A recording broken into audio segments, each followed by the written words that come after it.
Hello and welcome to the Social Talks. I am Jasmine, your anchor for this story.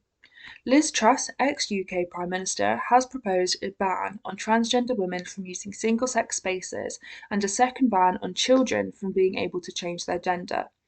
Liz Truss was one of 20 MPs selected to bring a private member's bill, a process that allows backbenchers to introduce a new law separate from the government's legislative agenda.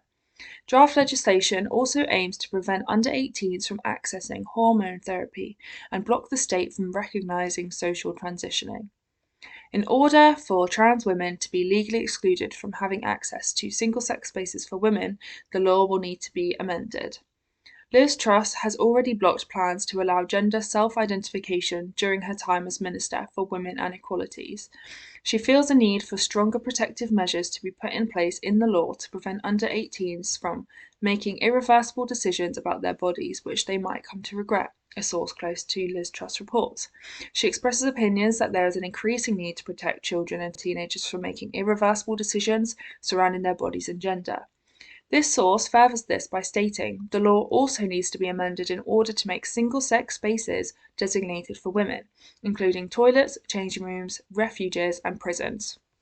Although Liz Truss feels strongly towards this cause, there is no guarantee that her proposal will be up for debate in the House of Commons.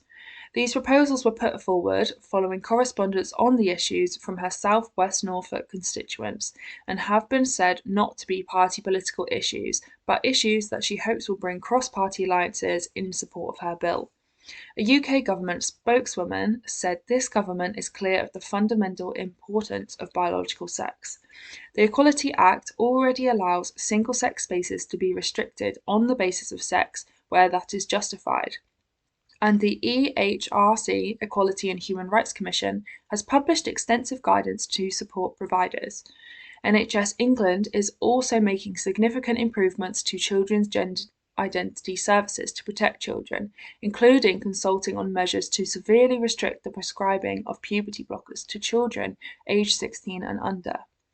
As set out in the Cass's Review's interim report, social transition is not a neutral act, so any decision to socially transition should be in the best interests of the individual.